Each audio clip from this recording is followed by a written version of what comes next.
Yeah. Okay. I hope you will. The APAC channel will have a great year. Yeah, so hello everyone. So today's Wednesday and we have Angular APAC meetup. The first one in 2022. So I'm very excited. So I hope everyone has a great year in 2022 and stay COVID free.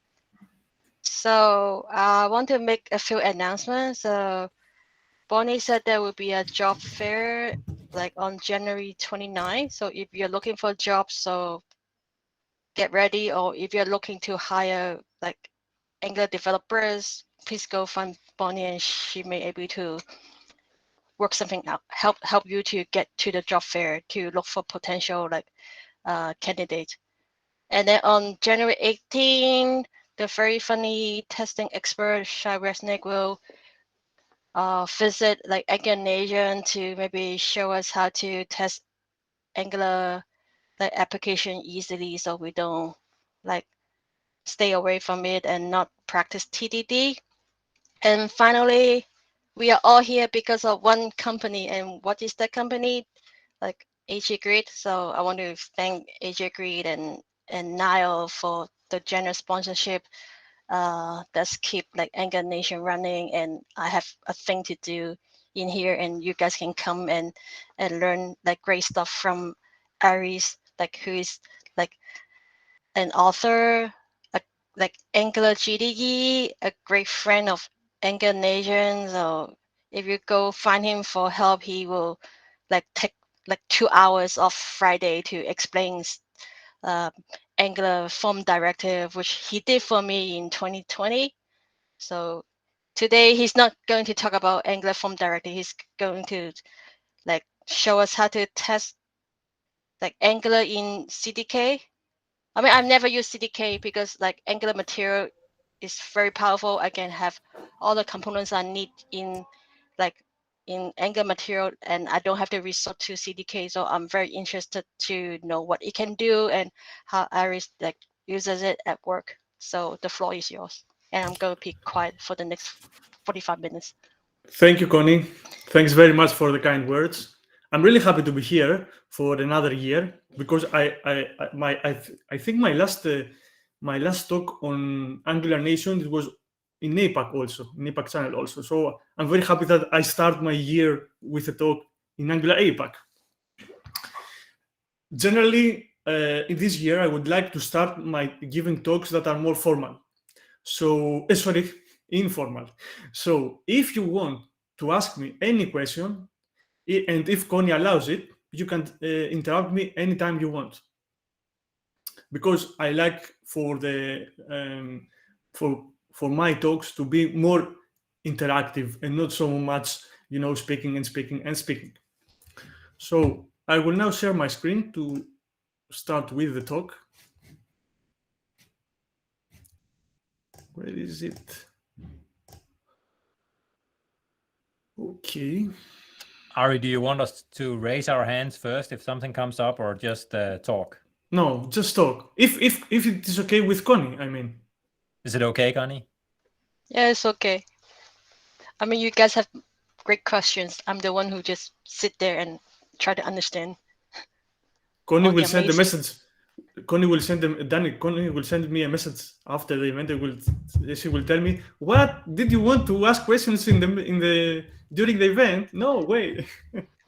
I will never do that. I'm joking. I'm joking. I only have nice things to say about everyone.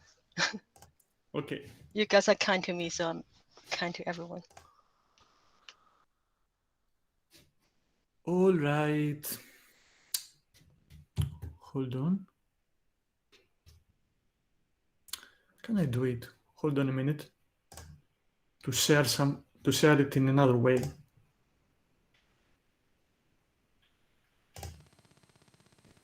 Do you have a link for the deck or no? If I have, sorry? The link for the deck? Yeah, I will. I have it in the end of the resources. Do you want me to copy paste it now? I don't have any problem. Do you want me? No, it's up to you. Up to you. All right. Let me find it.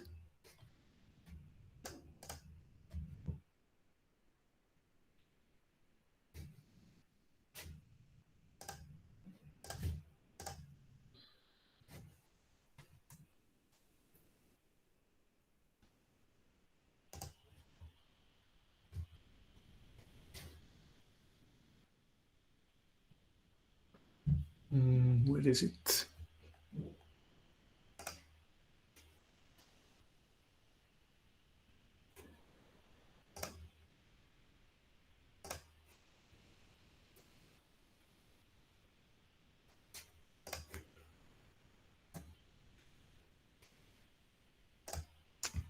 Hold on, because I have done something wrong.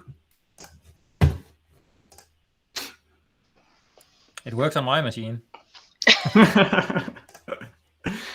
You know, I just need the URL, nothing more. Where is the share? It's in the stack Blitz. Okay, I found it. Connie, your mic is off if you were saying something. Oh, I said I like stack Blitz. Yeah. I have used, for the record, stack Blitz containers for my demos, for my Angular demos. Here is a link.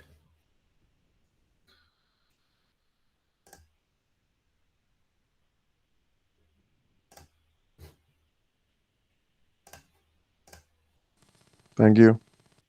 No problem, Rob. Uh-oh. No, what happened? No way.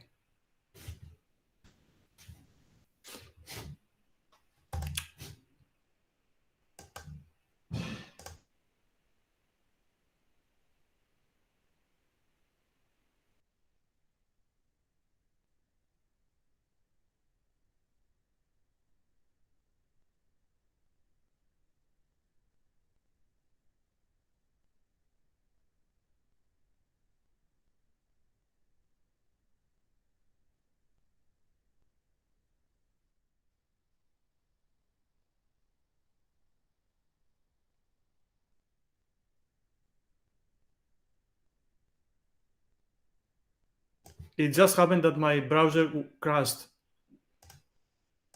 I see you twice now. That's cool, Ari. So You can copy yourself. Hello? Copy. are you Hello, frozen?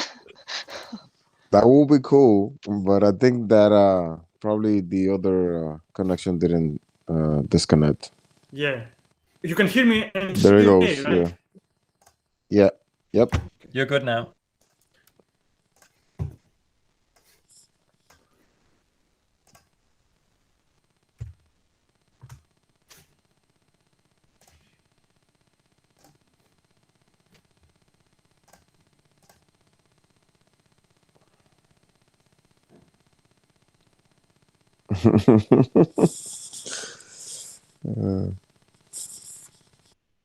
Okay. I think we are good now, right? Okay. So today we're going to talk about how to use the Angular Component Development Toolkit, or CDK, to test our Angular components. The talk will be an introduction to a term, an artifact of the Angular CDK, which is called component harness. And I will try to give you the basics how to use it, either if you are the user of a library like Angular Material or the author of a library, because it can benefit both types of users. So the agenda of today is, first we will see some basics of how to do unit testing for Angular, how to do component unit testing in the Angular framework, then how to use the component harness, either using the Angular material as we are users of the library, or as authors of a custom library that we have.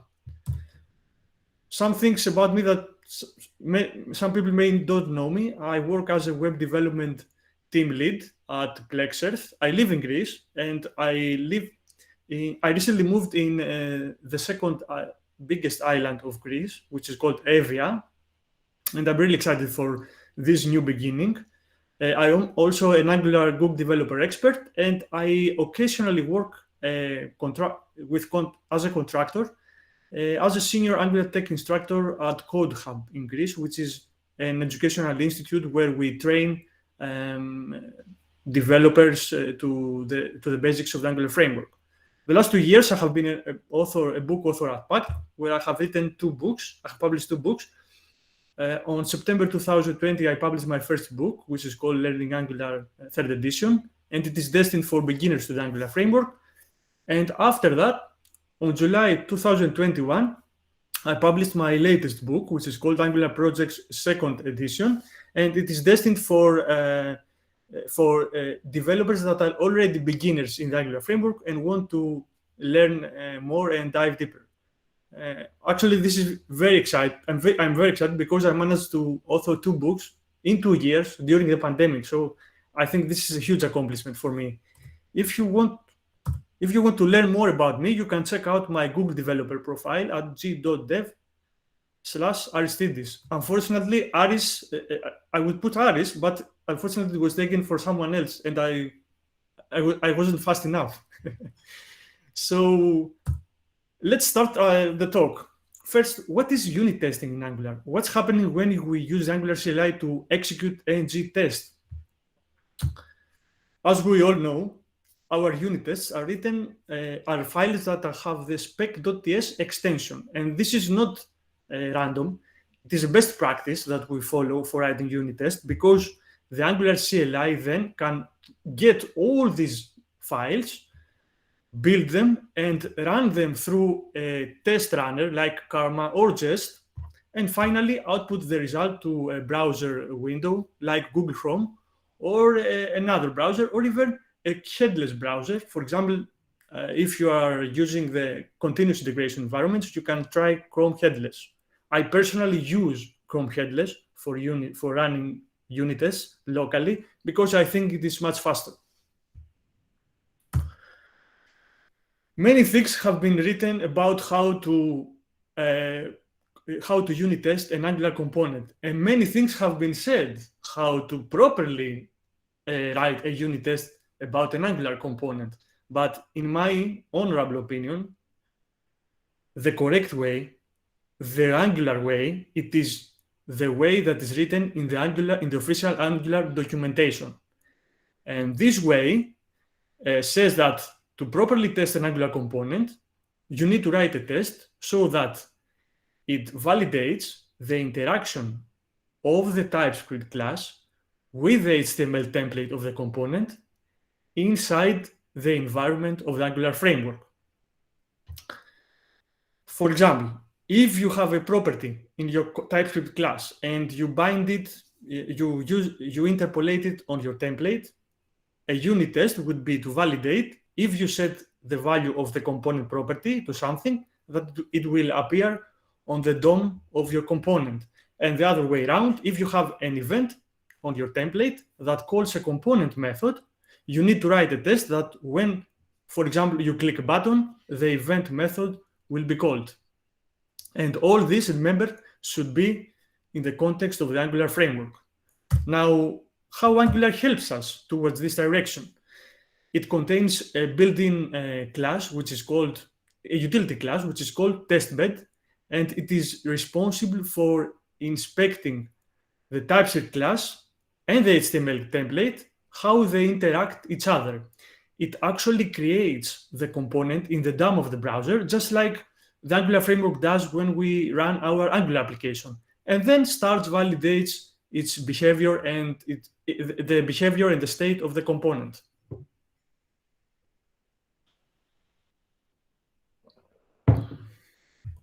Thank God the other Aris has left the building. So let's see an example. Here we have the hello world component, which, let's say, it is the shared component. It is a shared component that is used by more than one module in an Angular application. In the template of this component, we have a span element, and inside the span element, we have an ng content element. The ng content is used so that it is used to project a content from another component into the hello world component. So let's pretend that our main component, that our app component, the main component of our application, uses the hello world component, and it projects the value of the name component property interpolated. So if we run this application, we should see the value hello Angular CDK inside the span element, right? Right. So the first unit test that comes into my mind is that I want to validate if I change the value of the name property, that the text content of the span element will have the same value. So let's start this test. First, we need to set up our test suite, and we need to import some artifacts for that. Some things about those you may have seen it already, right? But I want to do I want to go very quick through.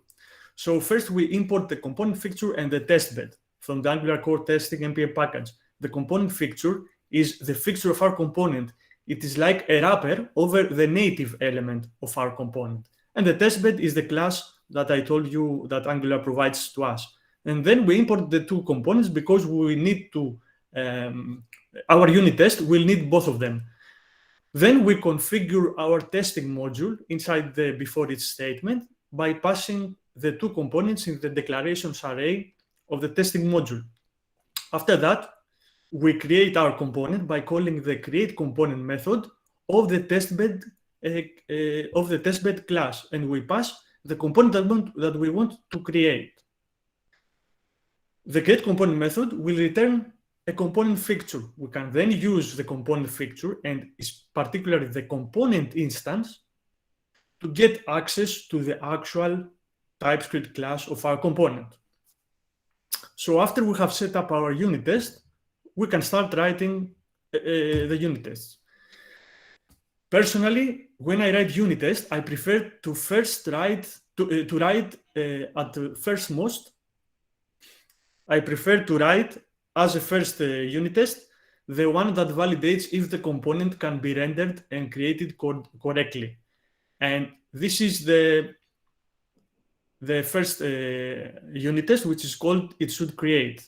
It actually checks if the component property is truthy. If it is truthy, then the component can be created and rendered correctly. And this is an indication that all the dependencies have been set up correctly. This is my personal preference. And then we can write our unit test as we know. First, we set the name property. We set a value to the name property of the component. Then we trigger the change detection manually using the detect changes method of the fixture.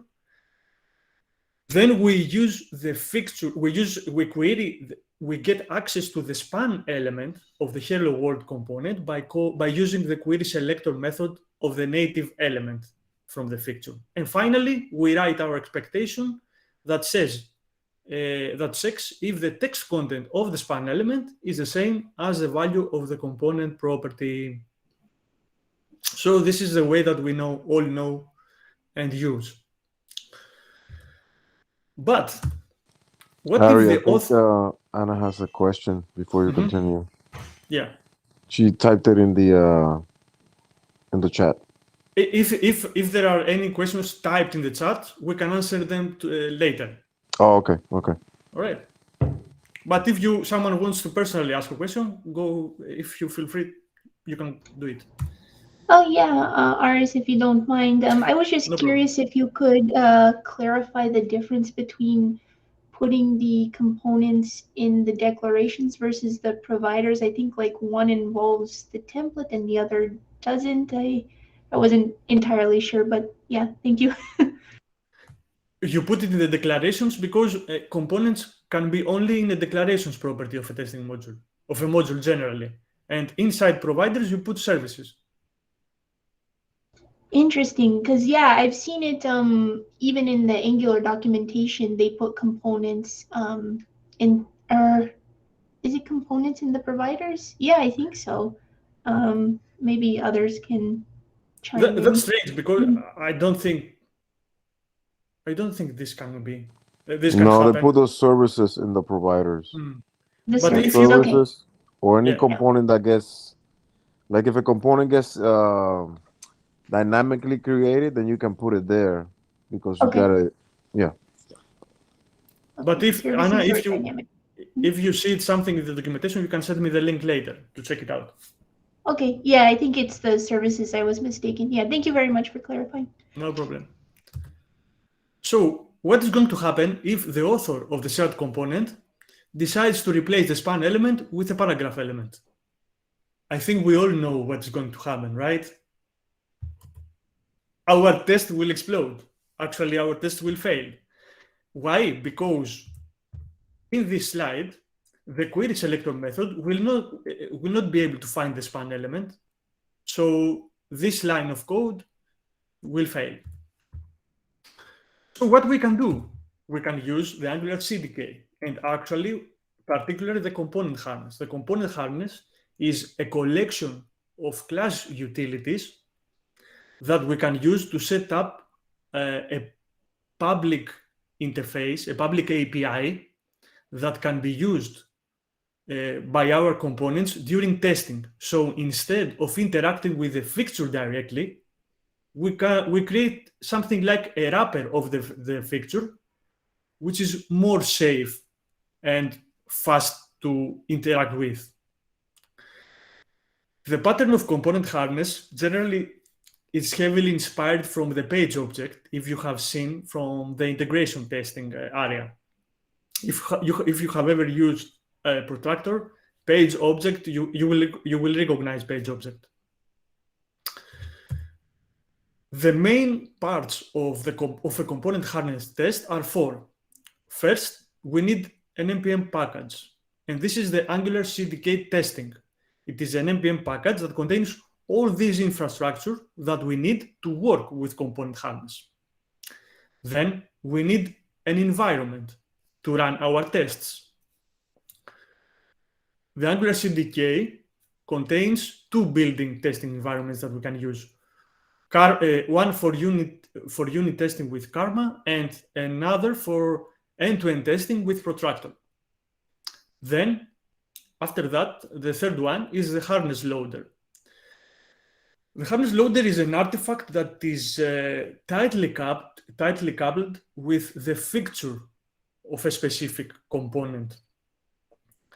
And it is this artifact that is used to create component harness.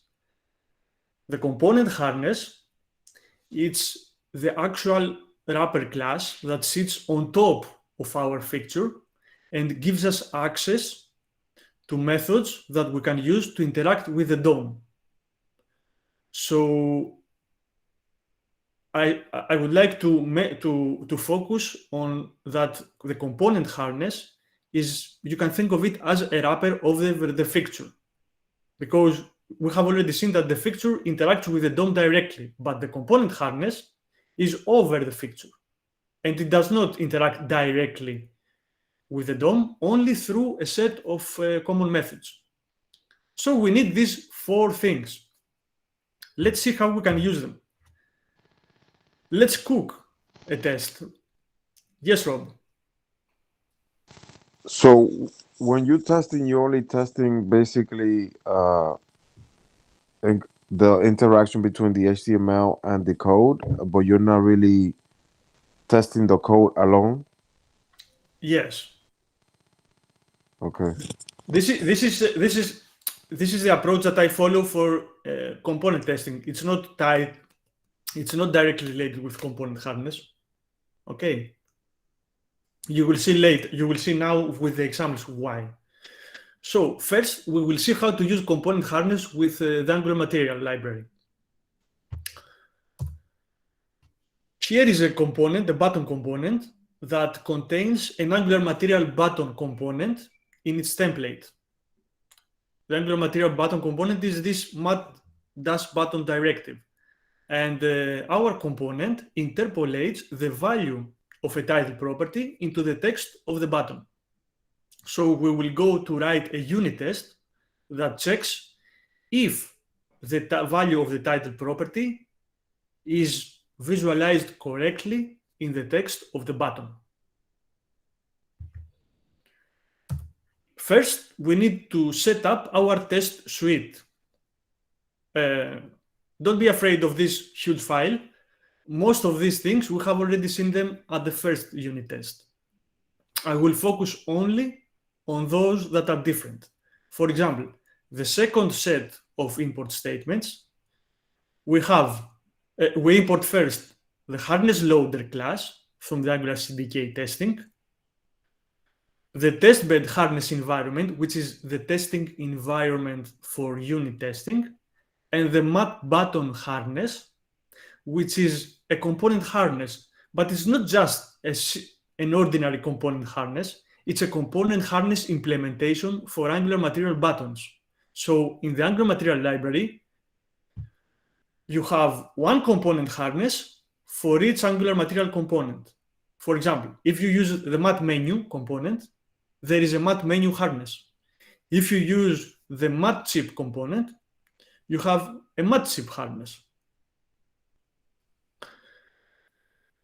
Right, then inside our describe statement, we use the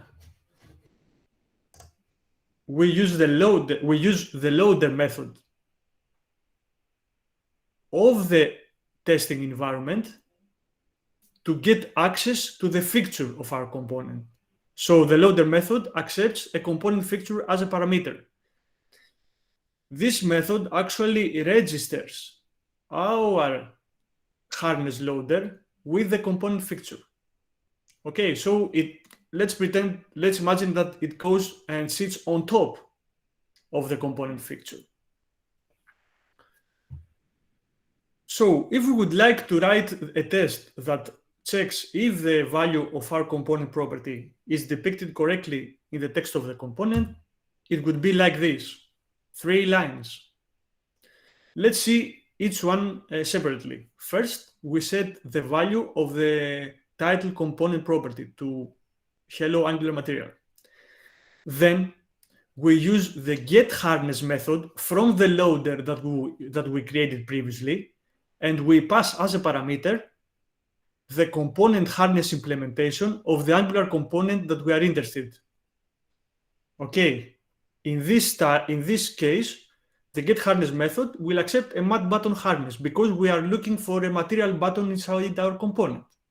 If we were looking for a mat menu component, the get harness method will be mat menu harness. So the get harness method returns the actual component harness that contains a set of methods that we can use to query the DOM. For example, the button harness method contains the getText method, which gives us the text of the component. So the expectation is check if the text of the component is the same as the value of the title component property. Now I want you to notice 2 things here. First, we use async await syntax because all things in component harnesses are promise-based. And second, most important is that we don't need to trigger change detection manually, because component harness in Angular CDK triggers it by itself automatically. So using component harness, you can see that we also write less code. Now, let's imagine that we had 2 Angular material buttons inside our template, and we would like to write a test that targets only one. Then we can use the get harness method, but this time we can pass a predicate function. This is how it is called. The predicate function is a with method.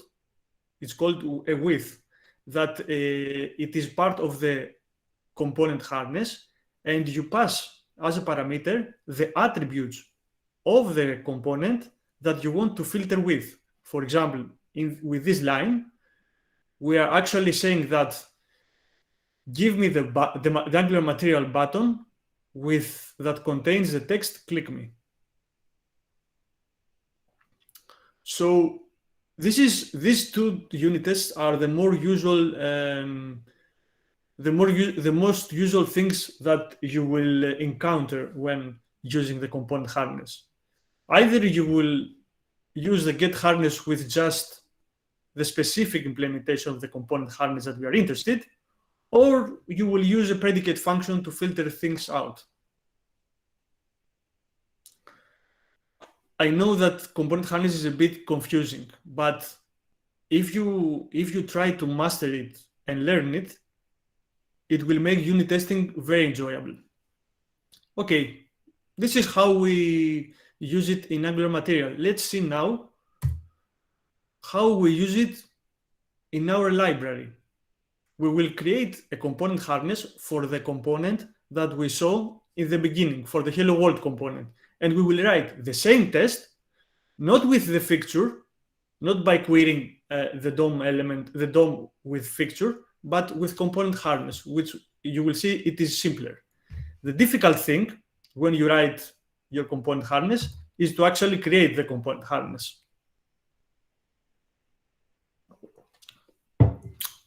The component harness is when you want to create your own component harness, you need to create a class that extends the base component harness class. For example, in this case, we have created a class hello world harness. And at minimum, you need a static property called host selector that is, which its value, it's the same as the selector of your component. This is how it can match. This is how a component harness matches its component by the host selector property. In our case, if you remember from the very first test, we need to get access to the span element. So we use the locator for method, which is built in the component harness class, and pass the tag of the span element as a parameter. The locator for will return a test element object that will contain common methods so that we can interact with the underlying DOM. For example, it will have a method for clicking, which is called click, a method for focusing on the element, which is called focus, or even there is another one which is called get CSS value, to get a specific CSS value from your element. After we have done that, we want to create a getText method just like the Angular material button, similar to the Angular material button that we saw, right? So if we are trying to mimic what Angular material does with this approach. So we create a getText method. The getText method calls the getContainer element that calls the locator for method, and from the getContainer element, we get access to the span element. And then we can use the text method to get the text of the span. Notice that the getText method contains the async await syntax because we have already said that everything in component harness is promise-based. So this is a very simple component harness. I mean, this is how the component harness of the Angular material button looks for the getText method. After we have created, we can use it right away. So we modify the very first unit test that we saw with the fixture with these three lines. First, we set the value of the name property. Then we don't use the fixture, the query selector method from the fixture. Instead, we're using the getHarness method, and we pass the hello world harness that we created, the class. After that, we can use the getText method to check if the text of the span element is the same as the value of the name property. Now, in this approach, if the author of the component of the hello world component wants to replace span element with the paragraph element, he only needs to update its component hardness. It will change it to the hello world component from span to paragraph, and it will also change it here so that the locator for method targets the paragraph element and not the span element. Yes, Rob. We cannot pass some kind of input or anything to this so that we can change the element to whatever we want instead of keep on changing the component. Can you repeat again, because I didn't get it? So basically, if you want to change the span to, let's say, a paragraph, you will have to go in here and edit this. That's right. Can we sending input or something to this component and maybe or this class and try to change this span to a paragraph? You mean if you can get it directly from the component? Yes. No, I don't think so. Okay. And you cannot send a value to this class either. Yeah, no, I don't think so. Because the component harness is in totally different place. It is totally different from the component. Okay. When you want to update your component, Mhm. when you want to change the template, you change the component, and then you go and change also the component harness, and you publish a new you publish your new component again as a release. This is how Angular Material does, after all. Okay. Thank you. No problem. So I was saying that the locator for method will change it to paragraph element, and the big win is that the consumer of the user of the library doesn't need to change anything at all, because there's no reference of either span element or paragraph element here. So it is more safe, and it solves the problem of failing that we saw at the beginning. Of course, in the case that someone has more than one hello world components in their template, you can provide them with a predicate function, just like the Angular Material button has, a with method that takes the text property and its value as a parameter. Now, to write the predicate function in the component harness is more complicated. I just show it to you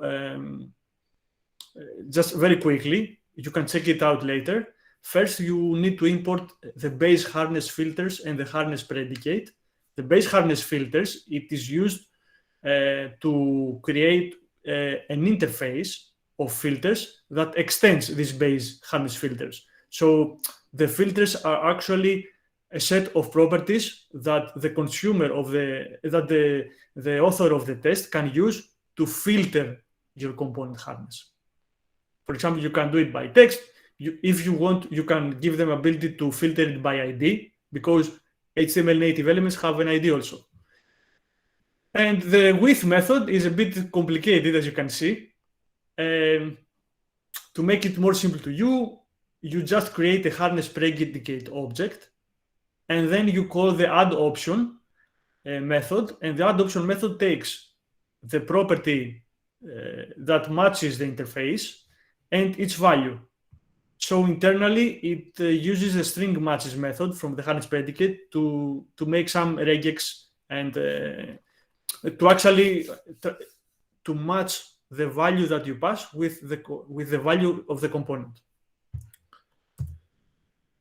So I would suggest next week maybe to start to try Angular CDK component harness and start write maybe a unit test in your code base.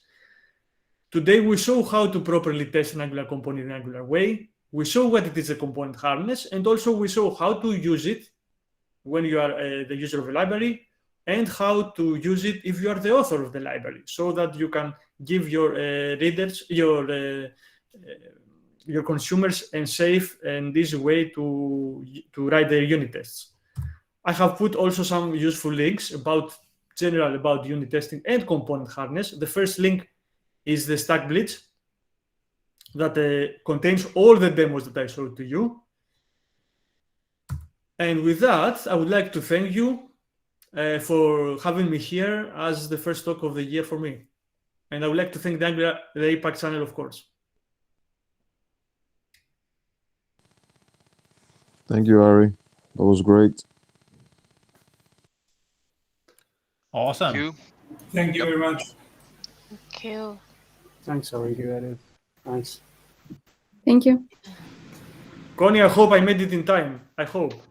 Oh, we still have 8 minutes to spare. I'm looking at Alex's questions. Like, if we have a component harness for each component in the app, will this increase or decrease the test time? I don't know. Let me find that. Oh, yes.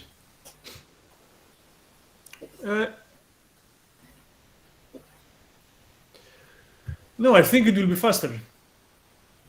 I haven't measured it, but I haven't saw any differences before and after. But it is much safer, especially if you are a library author. Okay, yeah, because this is the thing, the more tests we add, the slower they get in time, and then, yeah, if you have a big app with, hundreds of components, yeah. Especially if you are using Angular material, you need to go with component harness, because if they change, if you target their own classes or their own tag names, and something is changed internally, you will lose it. I think that probably he means like it will be slower because you have to create the component harness every single time for everything. But I guess once you get used to it, I think it will be faster because you will not get to make the error right every time. So since the component harness is there, it makes it safer, right, to do it, and that you feel more comfortable, right? Yeah, Yeah, but sorry. so if having that component harness, I don't know, adds, let's say, half a second or 1 second to that unit test, because it has to build that as hundreds of tests that use component harness, and then it has to build a harness for each of them, and then it adds a loads of seconds to the test. This is what I'm kind of trying to find out. Is it gonna take longer to run the tests, or is it gonna be faster? If it's faster, then that's awesome. I don't think there will be a difference because it's actually a TypeScript class. I think that internally they use the fixture, they query the DOM, as we would do. But it's worth checking it out. I haven't noticed anything yet, something like this. For example, in the project, in the company, we use Angular material components, and for 1,000 components, not all of them use component harness, but some of them. For 1,000 tests, we have 10 seconds runtime. So right, how that's better not would be? bad. Yeah. And we also make the unit testing of the components as I showed you on the beginning. We don't test only the TypeScript class. Before we go, I just wanted to show you something. This is a stack blitz that I shared with you. To run the tests, you can go to the plus sign and you can execute normal Angular CLI command here because this is a container, right? So if we run ng-test, it will go through all the tests that I have created inside the app component, just like we do it locally. And hopefully it will appear on the browser.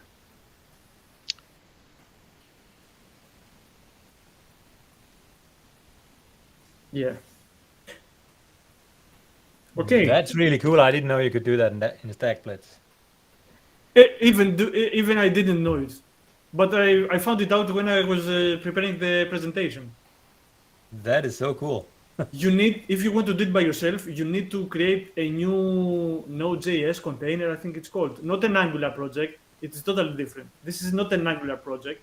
It is a Node.js. I don't remember. Ah, that's the reason. Yeah. Because if you get the Angular, it doesn't have a CLI integration. Yeah. That is so cool. I'm going to close it now because my browser will stuck again, will freeze again. That was an extra bonus, I think, on the talk today.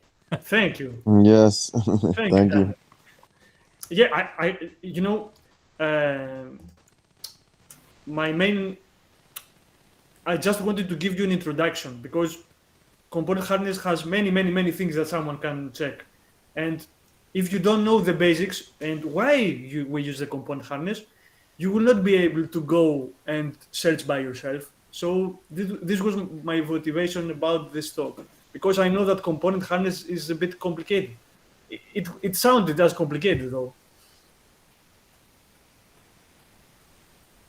Ari, I'm pretty new to starting to do TDD and writing some more tests.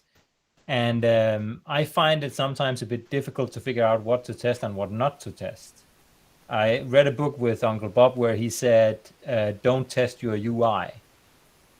And I'm just wondering, what are your thoughts on that? I mean, how deep should you go, or how much should you really test? Because it looks like some of the things you're doing with component harness is end-to-end tests and not really a unit test, right? Or is that wrong perception? It looks like that. I had the same question as you some time ago, and I opened the code base in the company. And previously, my mindset was I will test all the template. But then I thought about it more and I said, I will not test the template reference variables. What I mean by that? ng4, you know the ng4 syntax that says let x of items. Now this x is on the template. If you interpolate its value, it's on the template. You don't interact with the component, with the TypeScript class. I think that the correct way to say someone what to test in an Angular component is to test only the interaction between class and template. Not test only the template. If you have something that is only the template, don't test it. I don't test it anymore. I used to do it, but it was lost. It didn't worth it. Another that example. Is a very good mental model to have. Very good. Yeah, and with this approach, our unit test has decreased to 200 less. Yeah. Because, you know, we always need to change, to think. We always need to change, to try to be better at our work, right? If you think something and say, I think this for unit testing, it's not, maybe it's not valid after 1 year. So you need to reevaluate what you know. And this is how you develop your personal knowledge. Yep, and then you come to Angular Nation and ask questions. Yeah. Connie, I have copied all the questions. Because I don't Ari, think... one more thing. Yeah. Sorry. So the way that we do it at my job is that we're testing mostly the logic on the so we can gain code coverage, right? But with this approach, we're not going to be able to do that, right? Because we're using the component harness and basically it's to test more the interaction between the template and the code, but not increase the code coverage because we're not testing everything inside the code, right? No. Yeah, it will remain. The code coverage will remain the same. All right. The code coverage. I don't think that code coverage covers HTML.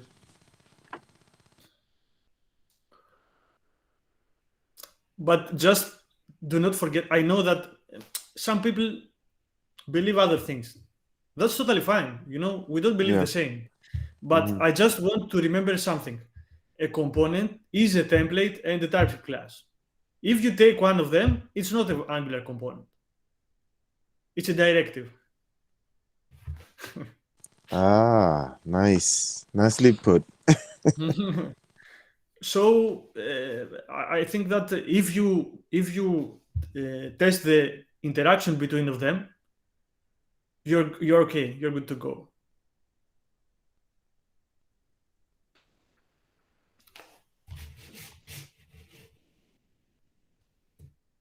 Connie, are you frozen? I thought you're frozen.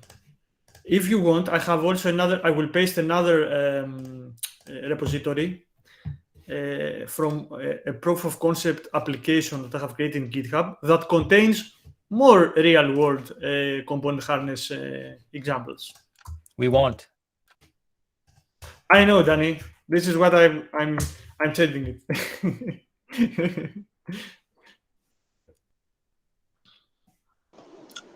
Hi, Ari, can you hear me?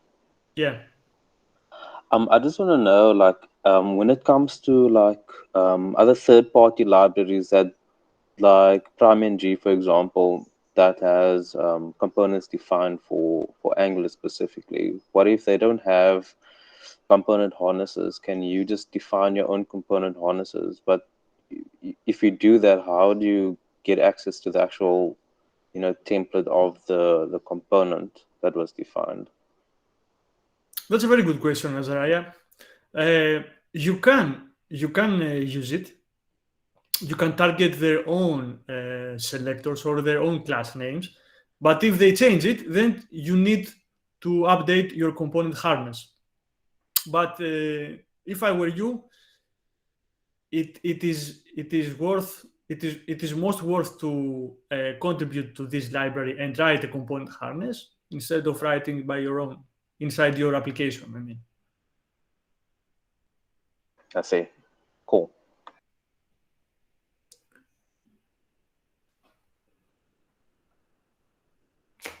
I don't see any other question.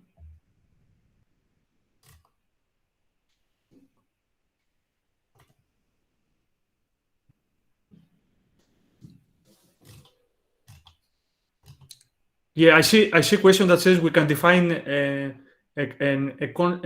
export cons button selector and use it everywhere. Yeah, you're right. But sorry, I can't pronounce your name. From Belarus. Belarus, I think so.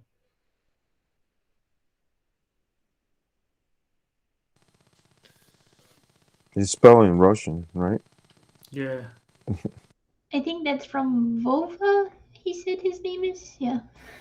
That's Vladimir. Vladimir, yeah. Yeah, you can do it, Vladimir. It's totally fine. And also, I agree with you that you say that you don't see real benefits of harness except the extra complexity.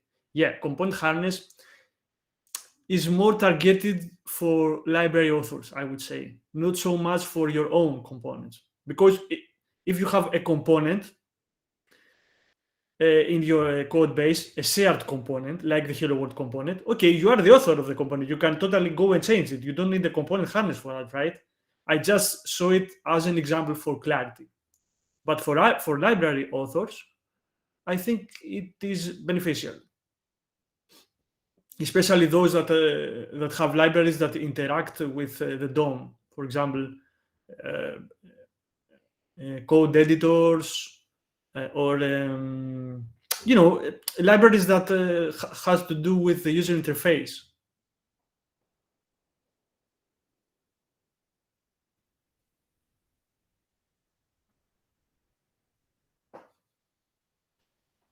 Connie, it's snowing outside. I will not be able to go to my home.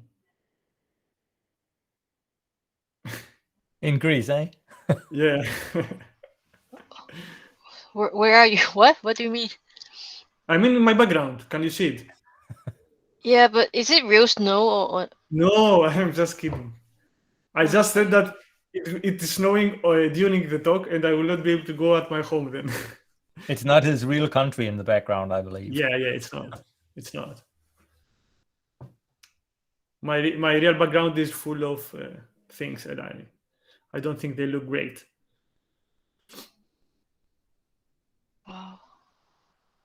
It's an interesting talk. I'm trying to understand.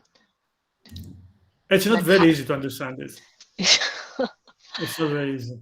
And my slides may not be the best ones. Yeah.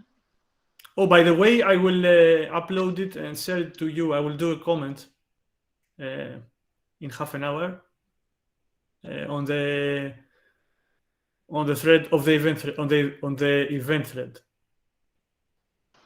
Sure. Yep. So, wow. So this harness thing is for library? Is it what you're saying? What you're telling us?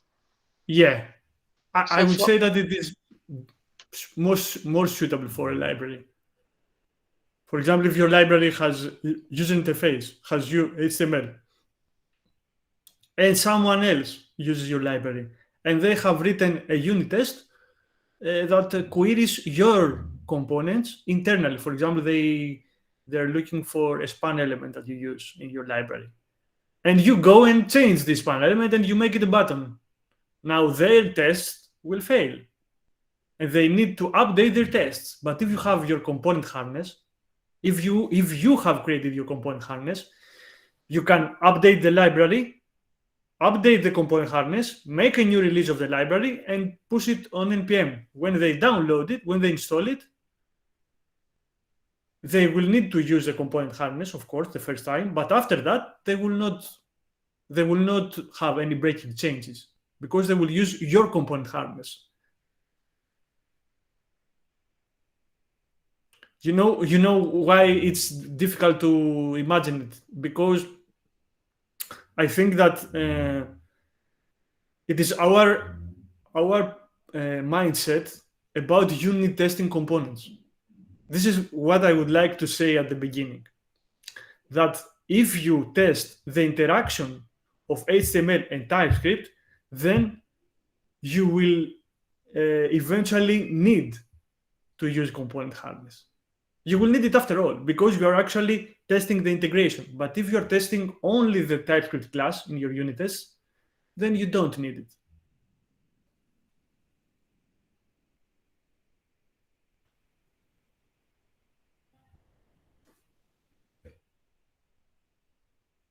I hope I have not lost you. But like it would help with end-to-end tests, right? Like the harnesses that you defined. Say again? The harnesses that you define for every component, that should help with you writing end-to-end tests if you need to define end-to-end tests. Sorry, I don't get the question. Sorry, Azariah, can you repeat? I'm sorry. No, it's fine. Don't worry. You can ask it if you want. Component harnesses also, you can use it for integration testing. They have, as I said on the beginning, they have a testing environment for Protractor, but maybe Cypress has also an environment. I saw a comment about Cypress.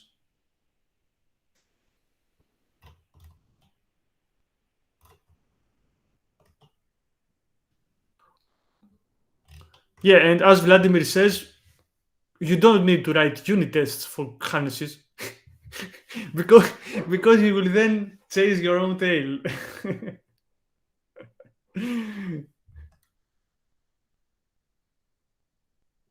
General component harness is not a very, it's a topic that's not so widely adopted, because it is also deep inside the Angular CDK documentation. You cannot find it very easily. But in my team, we are using it, and we are very very confident that if Angular material changes something, we don't care because we use their component harnesses. Of course, you can. I would like to say something else here. Hold on, find the slide. Okay, let me do a quick share.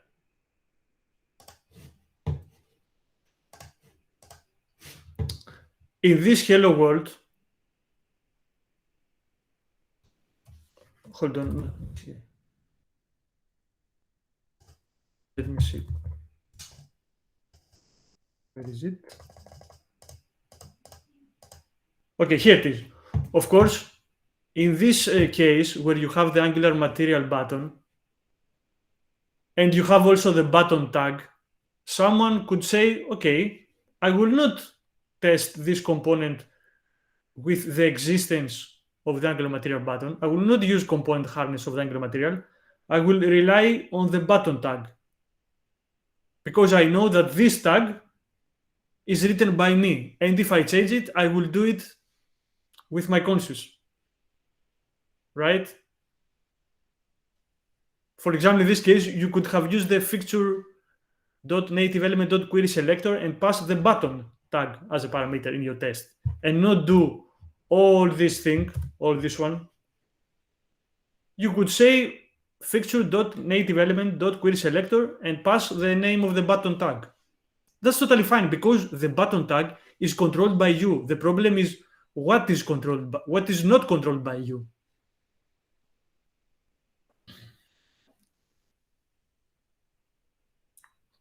Connie, you seem not lost. You seem that you're thinking a lot about that.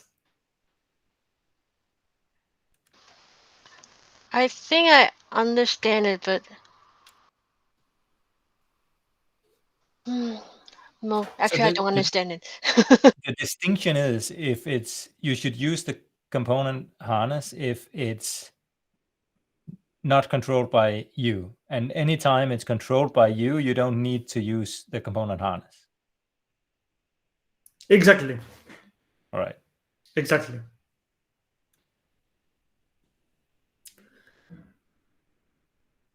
If you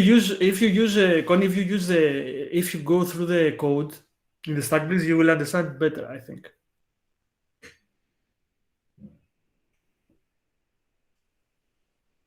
What was the pain point in this talk? Kevin, please. That you didn't understand?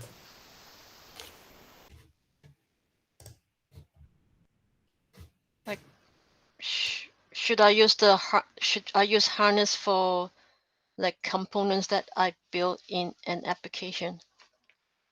No. Why should you or use just the regular like unit test? No. Why should you do this? There's no fear that someone will break your components, because you are actually writing your components. So when you change your component, you update also your unit test. But if you use a library and you don't know when this library will change something in their components, if you don't use in component harness, your tests will fail, not because of your components, but because of the components of the library, which is odd. It is weird, your test fails because of another library.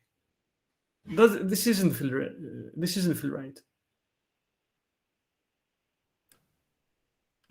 So what's the I'm having difficulty just understanding how it would fail. Maybe you can explain the connection, because that's where I think I'm. Yeah. I will show it in the stack Blitz, Danny. Right.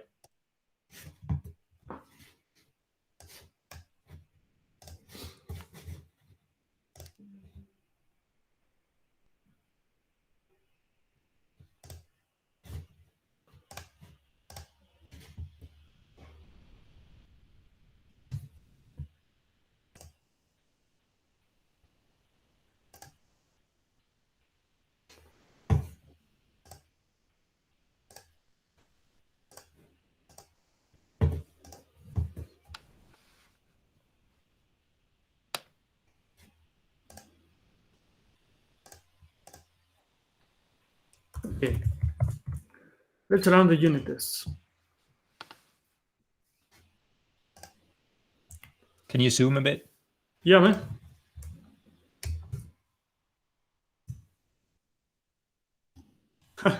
I zoomed it and the menu disappeared. Yeah. That's a bug of stack Blitz. Yeah. All right.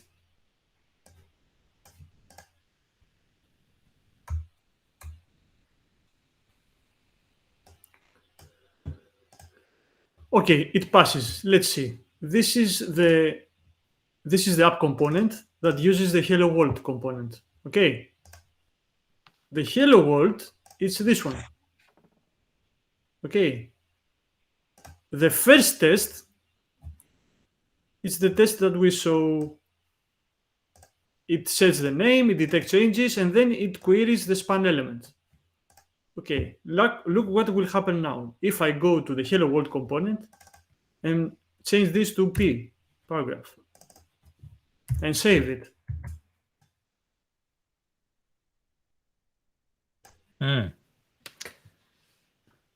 Okay. It fails. Yeah, got it. Or I can make an even better example. Here, in this is the button component that we saw with the harnesses. I will write it with fixture. Okay.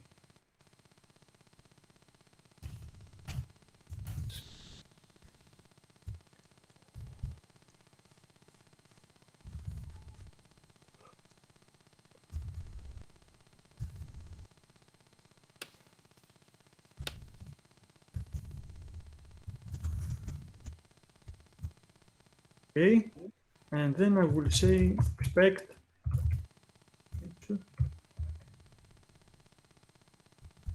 element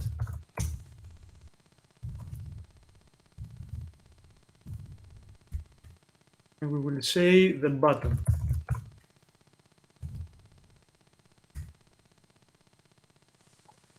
Oh, hold on, I'm in a wrong test. On this one. Where are you?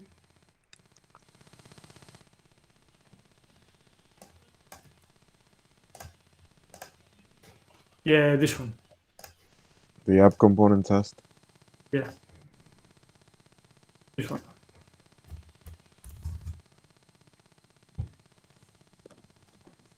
This and this are the same test.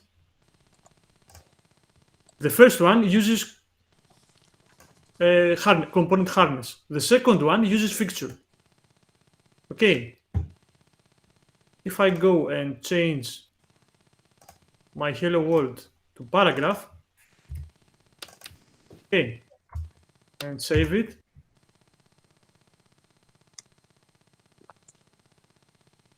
Let's run only this test.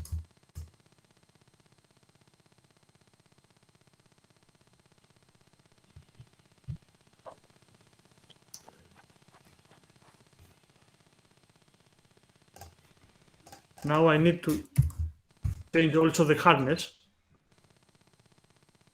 You will see that this one will fail, but the top one will not fail. Because I have used the component harness and I have gone here and updated the component harness. Danny, your suggestion to see it real in code, I think it was critical. Yeah.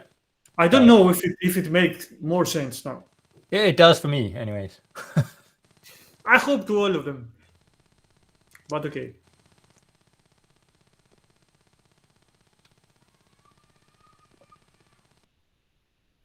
Any other question?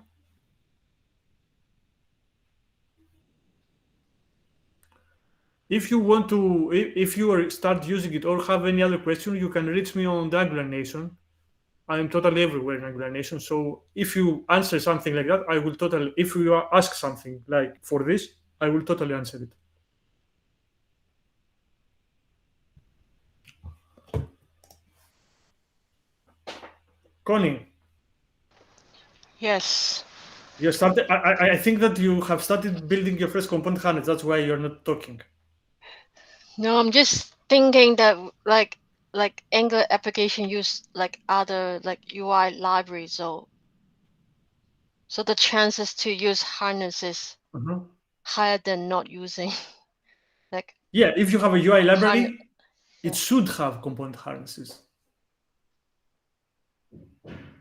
So if we use Angular material, does it mean all our like unit tests need to start writing start using harness? if your tests and your expect statements rely on internal logic of Angular material, yes. For example, if you are querying a class that is deep inside the Angular material component, yes, you should use the component harness.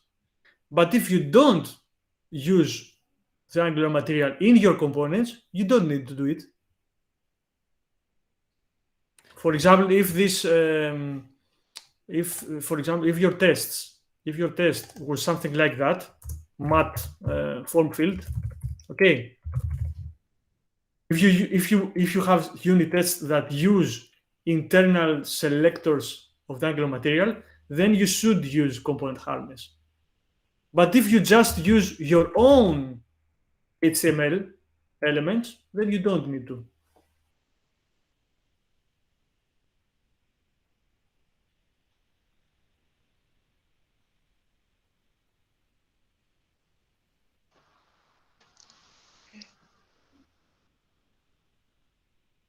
Okay, yeah.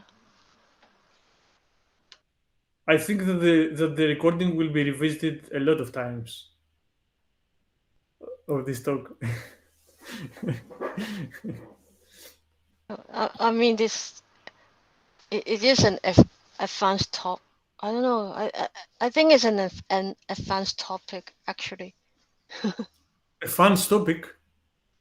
Yeah, I mean this talk like using like Angular CDK and write tests with component harness. It is quite advanced, like to me. Yeah. It's not fast. Fast? What do you mean fast? It's not fast to understand. I think that's what you meant, right, Connie? Oh, okay. Yeah. Yeah, Okay, very advanced. Yeah, I mean the level of the topic is very advanced. You know why? I will also say it again. I think that it may not be so understandable by somebody because they have the mentality only to test to make unit testing in a specific way. Right. Yeah, you're right, Ari. If you are used, if you are used to unit test your components with interaction between HTML and class and types class, then I think it will make more sense.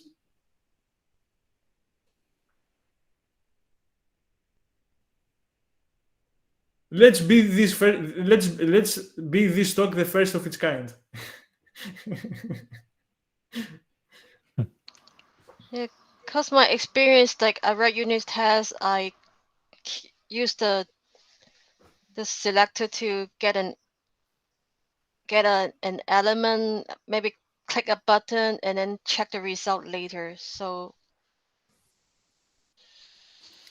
normally you will not need to use component harness very often as a user of a library, right? As a user of a library. But if you are the author of a library, you can provide it for your users like an extra thing.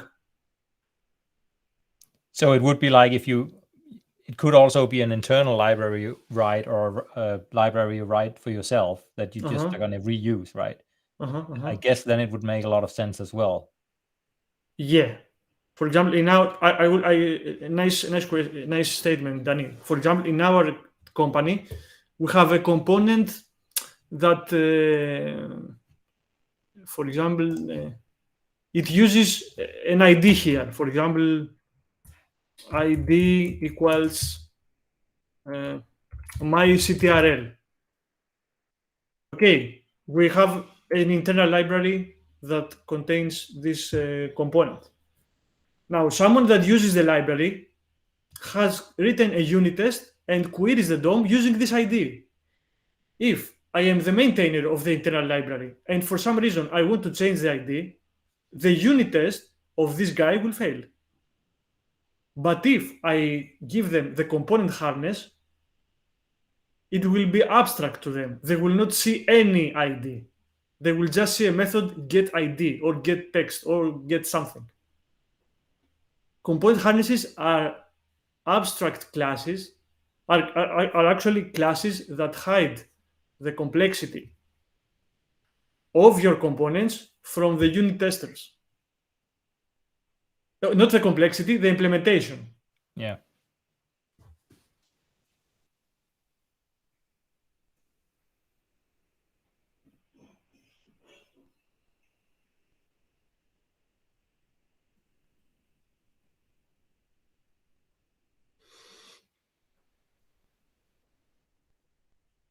That's all, Connie. I guess I have to watch the video Yeah. afterward to get it. Sometimes if you don't need something in your daily job, it doesn't make any sense. For example, I need it in my daily job, and that is why I elaborate more and learn more. If someone doesn't need it, okay, you will know that it is there when you need it. It is good to know it, but just get why I want to use it. If you understand why you want to use it, then you may not use it at all, if you want my opinion. And imagine how horrible it would be if you needed it and you didn't know it existed. That's right. Yeah. I mean, do we have any library authors here? Any UI library authors here? Or internal even? No.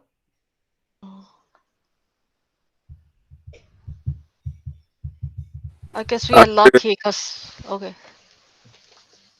Go ahead. No, I guess we are lucky because we use maybe Angular material to build application, and Angular material is so robust that we don't have to worry about the harness testing.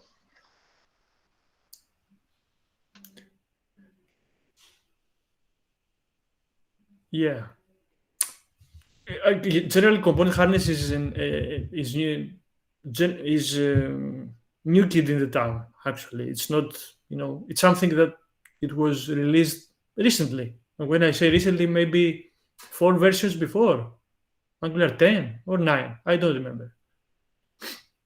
So that is not very widely known.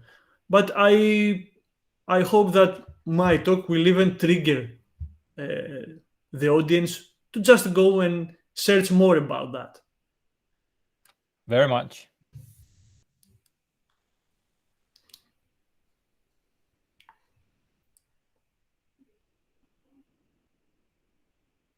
Bye, Tim. So, does anyone have more question or statement to make? Because I think it's a very interesting topic, but I need time to understand. Thanks, Ari. It was really Yes, good. a great approach. It's yeah. great, yeah. This time I decided to write more code to have a more complete demo than to actually try to explain it through slides, because I think it will be difficult to explain it with text. If you don't experiment yourself and try to break your the demo with the fails, what we did actually with Danny, with the suggestion from Danny, I think that was worth it, because it gave you more context about why to use component harness. And this is also an indication that most people don't write unit tests, right? Yes. Who does it? I prefer to write my unit tests than to actually make the actual implementation of something in Angular. I'm a fan of unit testing. That's Well, why I I'm recently not. discovered the mental model of TDD, and I can never go back now. Sometimes I work on a project where testing is not installed, and I had to write some business logic, and I was like, how do I do this without being able to test it fast? So totally different new world of So I think it's very important, and the piece that comes with having those unit tests, especially for business logic, it's I don't think you can really explain it until you experience it. Yeah, you're right about that. Also, the whole thing about unit testing is that 10 years ago, 10, yeah, 10 years ago, when you were in an event, the speakers usually said, "Go write your unit tests. Do not forget to write your unit tests." But I have many years to hear this in an event. Maybe they take it more for granted. Now, I don't know. One last question, Ari. So when you came to start Blitz, do you have to select Node.js as the project, and then you create an Angular CLI through here? I used the Angular example. I didn't build it from scratch. What I did, I went to, let me show you. Hey guys, good morning. Let me show you. Hold on.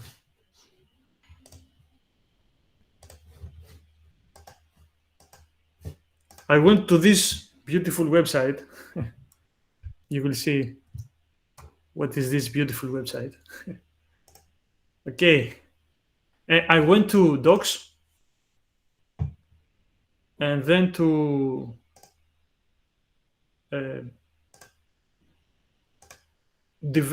developer guides and then to testing. And I select the intro to testing.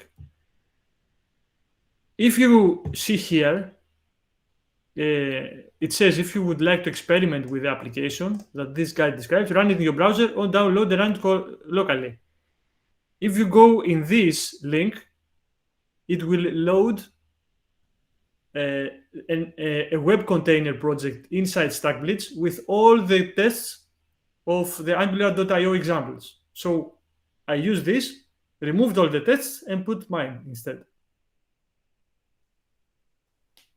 Let me That's try to brilliant. run. You know, there are secrets in the Angular documentations we don't even know about.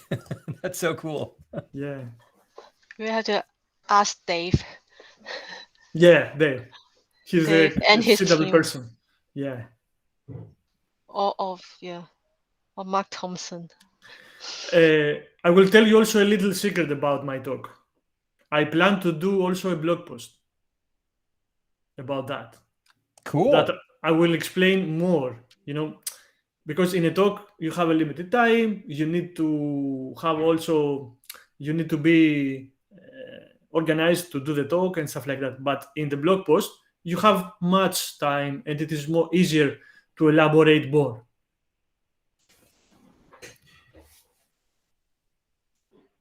So I think if when I write it, I will share it with you, and I would like your opinion if it helps more or less. Who knows? Sure, and maybe you can put the link to that on the wherever the video is uploaded, Connie, as well. Mm-hmm.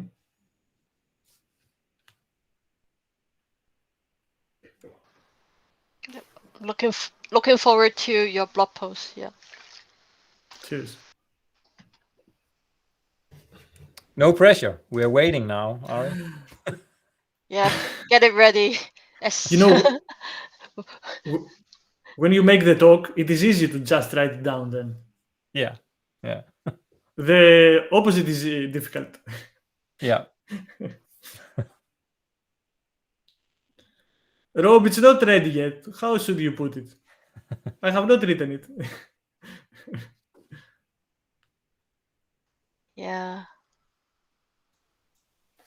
So I guess that's okay. I guess that's the end of the talk, Aris. Yeah, I have finished. Thank you for staying much longer than you should be. I mean, I guess that's what happened when a talk is very interesting and it stimulates people's brain and they ask questions and then you have to come up with the perfect answers. Yeah, I always say that we need to do talks that are not common. Okay, when I say common, what I mean, okay, there are some talks that you need to do it for beginners. Okay, but for someone that is not beginner like you, some of you that I know, you need something new in the Angular, ecosystem to experiment with. You don't expect from me to just tell you how to create a structural directive, don't you? I mean, we want our brains expanded, and you did a Yeah. very good job today, Ari, for sure. yeah. Thanks, Danny. It was my first time. Always the first time is the most difficult and the most, I'm going to change some things as we talk.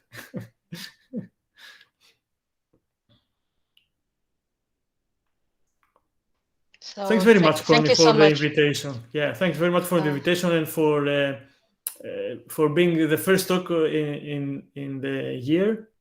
Yeah. And I hope your channel will continue to spread the Angular love in the Angular nation as it did the previous year. I'm looking for speaker, so Speaker, I volunteer. Again, I'm looking for speaker, yeah. So I don't know, maybe I can get your friend Nicholas to come. I mean, he has a project on Angular Nicholas. authentication. Oh, yes. He has a great GitHub repository. I can talk to him if you want. Yeah, I DM him. Okay, now it's open. Okay, everyone knows. I DM him and see if he has time. It's okay. We will it's tell okay. we will tell him to present himself not like Nicholas, with other name. So everything will be fine. Yeah, so thank you so much. Like, thank you for everyone who stayed to the end. Yeah, thank you for all these great questions. Thank you, Connie. Thank you. I hope to see you guys maybe next month. Yeah.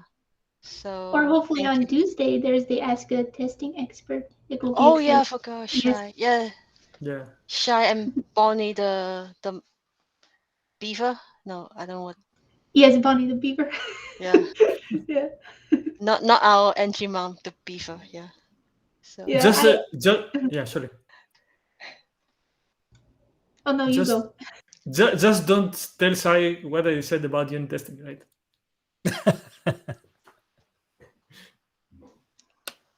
Well, you can join us, Ari. I don't think I will be able. Tuesday, right? Is it Tuesday? 2:00, I believe. Yeah. In our time zone.